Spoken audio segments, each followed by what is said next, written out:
विघ्नहर्ता श्री गणेश, श्री गणेश, श्री गणेश। या देवी सर्वभूतेषु मारूपेण संस्थिता नमस्तस्यै नमस्तस्यै नमस्तस्यै नमो नमः। देवी सर्वभूतेषु शक्तिरूपेण संस्थिता नमस्तस्यै नमस्तस्यै नमस्तस्यै नमो नमः।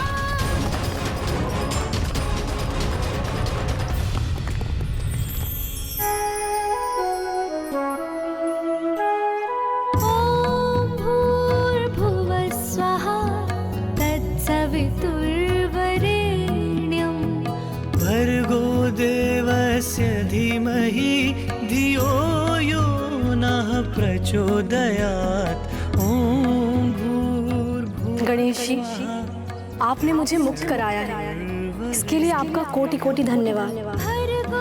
इस कार्य में मेरा मार्गदर्शन तो माँ ने ही किया था वेद माता,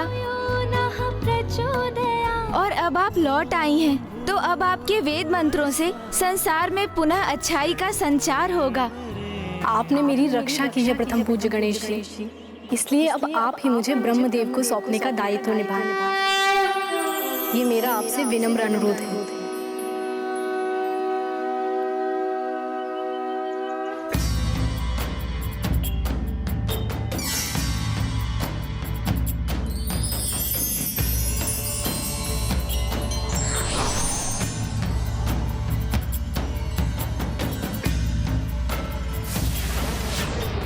स्वस्ति न इंद्रो प्रणाम फूफा जी। स्वस्ति न पूषा विश्ववेदाः, स्वस्ति नस्तार्क्ष्यो अरिष्टनेमिः। फूफा जी, मैं आपकी निधि वेद आपको सौंपता हूँ।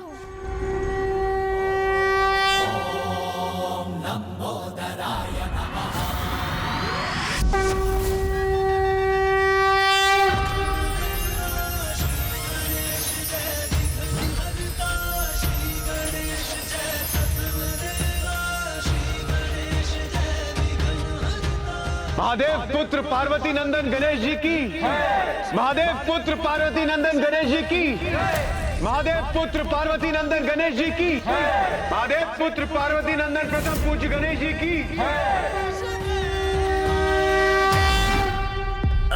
महाराज, महाराज रक्षा कीजिए, महाराज, महाराज रक्षा कीजिए, महाराज रक्षा कीजिए हमारी।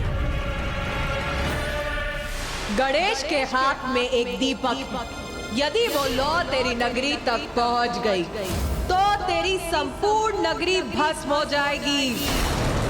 नष्ट हो गया मेरा नगर, मेरा साम्राज्य सब नष्ट हो गया।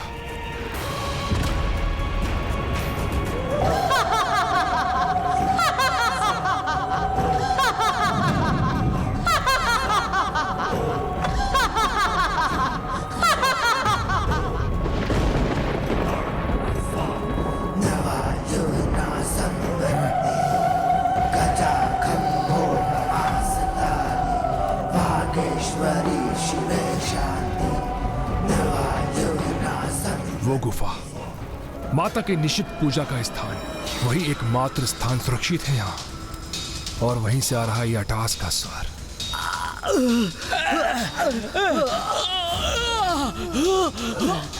महाराज, महाराज रक्षा कीजिए, महाराज, महाराज रक्षा कीजिए, महाराज, महाराज रक्षा कीजिए, महाराज।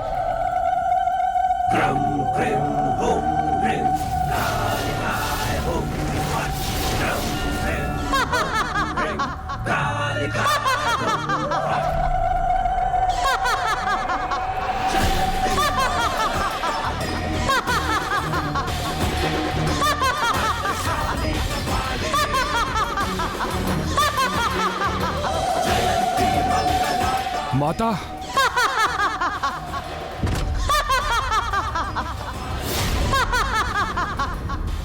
कैसी माता है आप? परम भक्त हूं मैं आपका, पूछता हूं आपको, किंतु आपके समक्ष एक बालक मेरा राज्य नष्ट कर गया, मेरा सर्वस्व भस्म हो रहा है, और अटास कर मेरा उपहास कर रही है।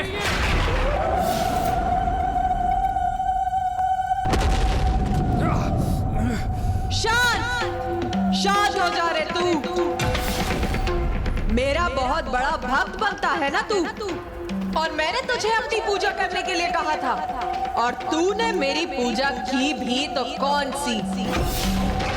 अरे तेरी निश्चित पूजा के कारण तुझसे प्रसन्न होकर नहीं, विवश होकर आई हूं मैं यहाँ।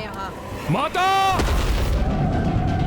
शांत शांत मूर्ख, मेरे समक्ष स्वर ऊंचा करेगा? बोल, मुझसे इतनी धृष्टता करेगा तू? मुझसे इतना दुस्साहस करेगा तू? माता, मेरी बुद्धि को कुछ नहीं सूझ रहा माता। मैं क्या करूं माता? आप मुझे बताइए माता, मैं क्या करूं? सुधर जा तू मूर्ख।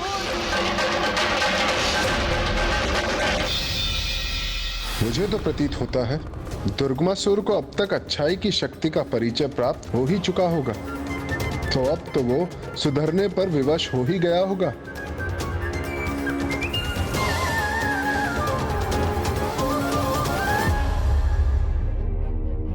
क्या हुआ पुत्र गणेश? अब क्या चिंता सता रही है तुम?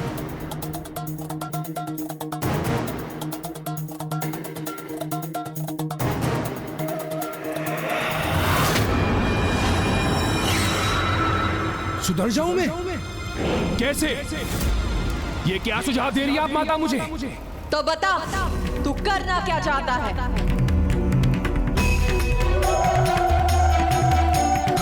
मुझे कुछ समझ नहीं आ रहा माता। मेरे पास तो कुछ भी शेष नहीं बचा। उस बालक ने मेरा सब कुछ नष्ट कर दिया माता। मैं टूट रहा हूं माता।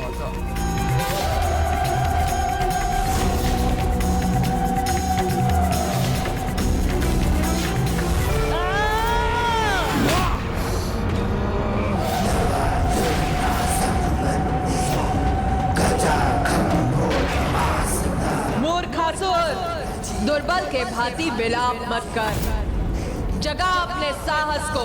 उठ! तू महाराज है यहाँ का, तो जा, तो अपने महाराज होने का दायित्व निभा।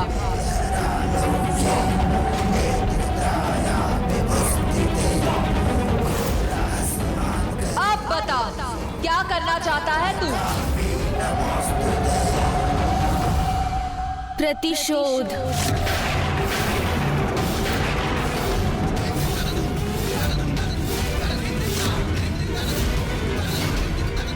प्रतिशोध?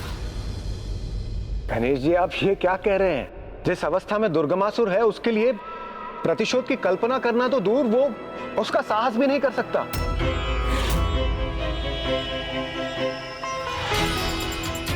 ये सत्य है कि दुर्गमासुर पराजित हुआ है, किंतु ये भी तो सत्य है कि दुर्गमासुर एक असुर है, एक आहत असुर। इसीलिए हमें उसके प्रतिशोध की भावना को कम आंकने की भूल कदापि नहीं करनी चाहिए। किंतु पुत्र गणेश, अब वेद सुरक्षित हैं। उनके मुक्त होने से संसार पूर्ववत अपनी स्थिति में आ जाएगा। पुनः धर्म का प्रसार होगा, देवता अपने स्थान पर विराजमान होंगे, और यज्ञादि आरंभ होने से देवताओं को शक्ति भी प्राप्त होने लगेगी।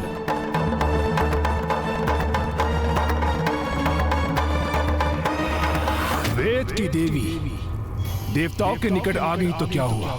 संसार में मैं अब भी अधर्म का प्रचार करूंगा। पुनः देवताओं को शक्तिशाली नहीं होने दूंगा मैं। उन्हें भविष्य प्राप्त ना हो, इसलिए यज्ञ बाधित करूंगा मैं।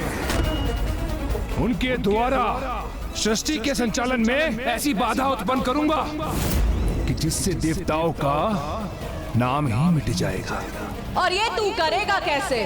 तापीक! तापीक!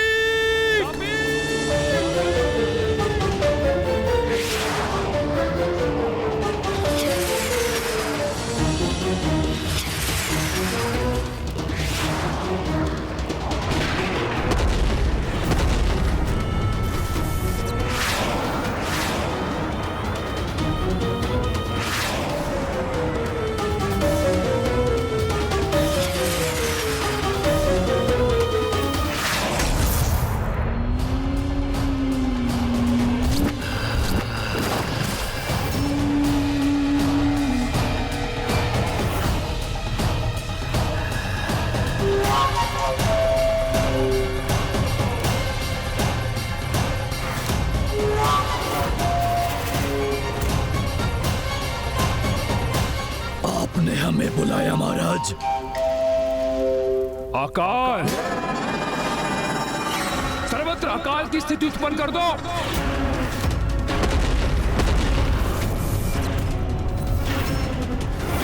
जो आज्ञा महाराज।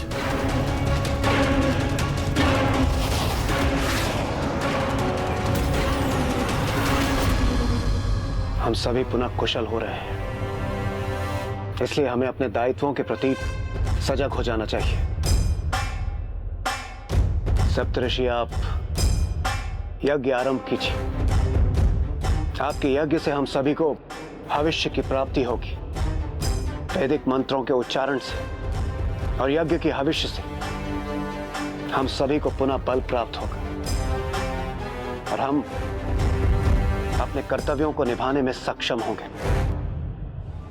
मेरी किरणें संसार में ऊष्म ऊर्जा और प्रकाश प्रदान कर पृथ्वी पर जीवन का स्रोत बनेंगी, जिससे जीवन चक्र सुचारू रूप से क्रियाशील रहेगा।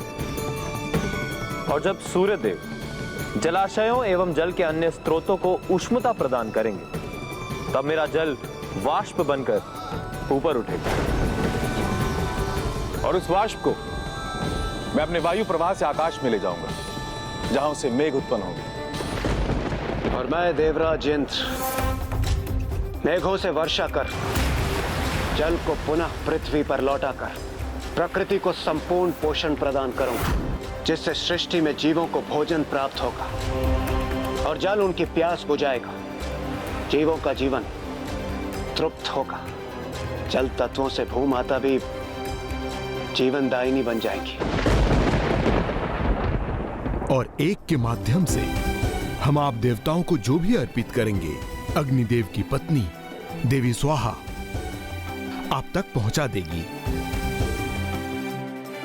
संपूर्ण सृष्टि की दशा दयनीय हो गई थी, किंतु अब इस हवन यज्ञ से पुनः सब कुछ पूर्वार्थ हो जाएगा।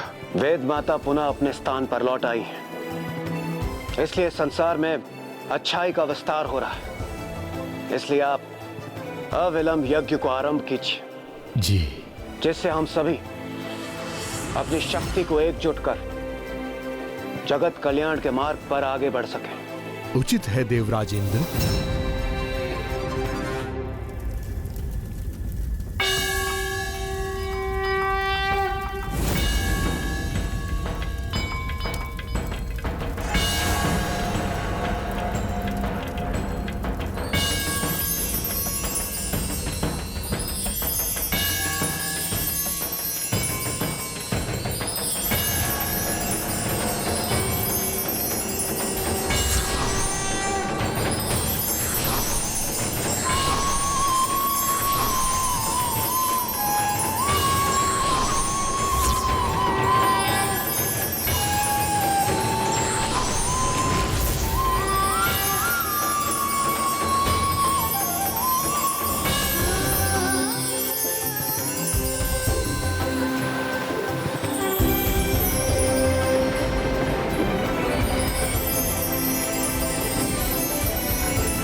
तुम सब अपने हवन यज्ञ से सृष्टि को पुनः पूर्ववत करना चाहते हो, किंतु मैंने तो तुम सब के लिए कुछ और ही सोचा है मूर्खों।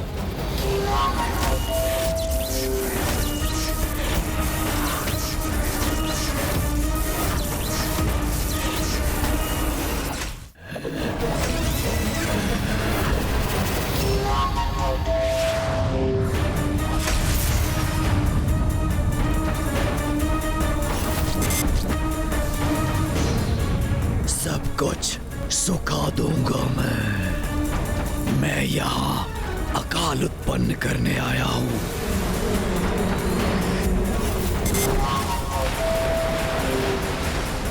जब जल वाष्प बनेगा तभी तो होगी वर्षा, किंतु जब जल ही सूख जाएगा तो कैसे बनेगी वाष्प और कैसे होगी वर्षा। अपने अस्त्र से मैं संपूर्ण सृष्टि को सूखाग्रस्त कर दूंगा।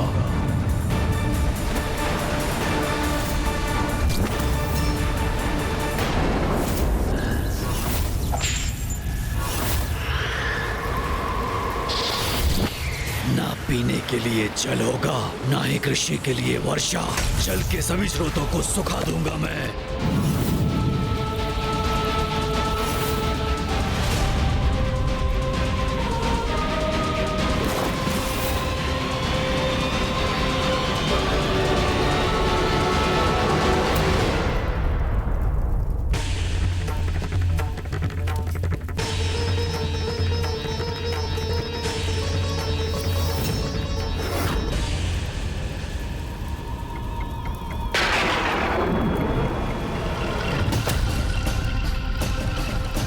ये देवराज इंद्र ने अभी तक वर्षा क्यों नहीं करवाई?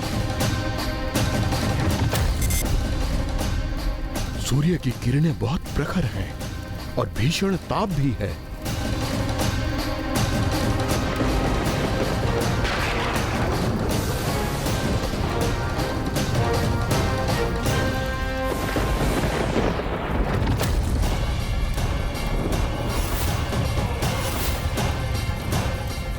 यज्ञ रोकिए, यज्ञ रोकिए।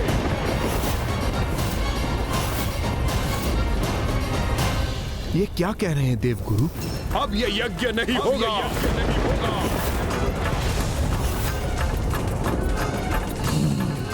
एक पंथ दो काज। इधर अकाल उत्पन्न किया मैंने और उधर इन ऋषियों का यज्ञ भी थम गया।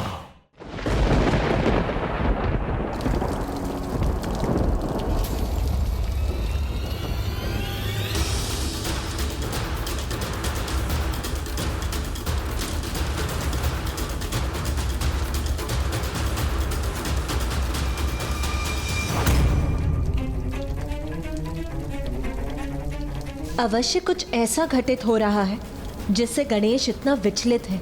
जब से वो काशी से लौटा तनाव रहित नहीं हुआ है वो, किंतु मुझे उसे प्रसन्न करने का उपाय ज्ञात है।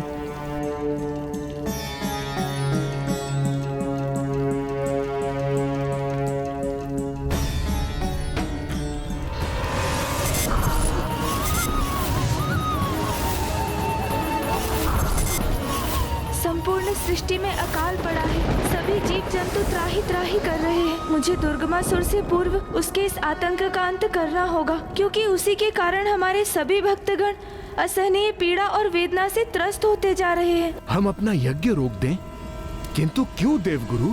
क्योंकि देवता अपना कर्तव्य नहीं निभा रहे हैं। हम अपने देवताओं की पोषण के लिए यज्ञ कर रहे हैं, किंतु हमारे चारों ओर अकाल की अवस्था है। देखिए, आप सभी देखिए। अब तक तो वर्षा हो जानी चाहिए थी, किंतु वर्षा की एक बूंद भी कहीं लक्षित नहीं हो रही। जल के सभी स्रोत सूख चुके हैं सर्वत्र।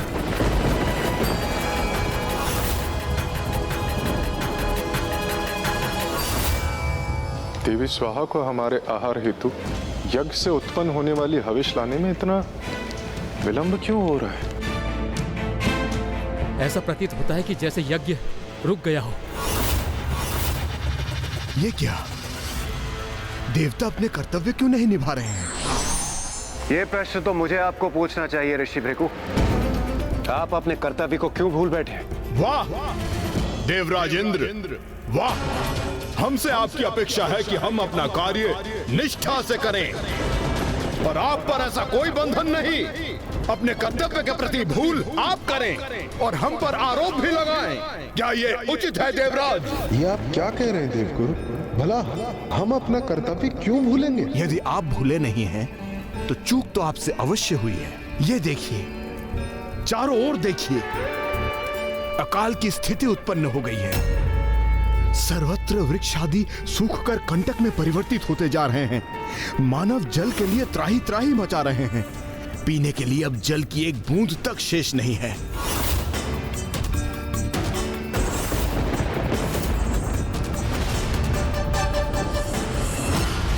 आज मैं अपने पुत्र के लिए कुछ विशेष लाई हूँ।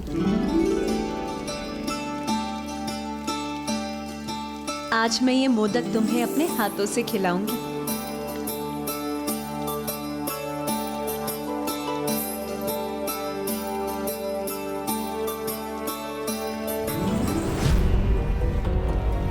गणेश, तुम्हारे नेत्रों में ये अश्रु कैसे?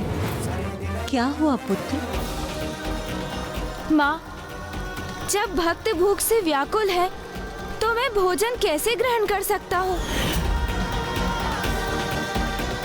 भक्त भूखा है अर्थात क्या आशय है तुम्हारा पुत्र?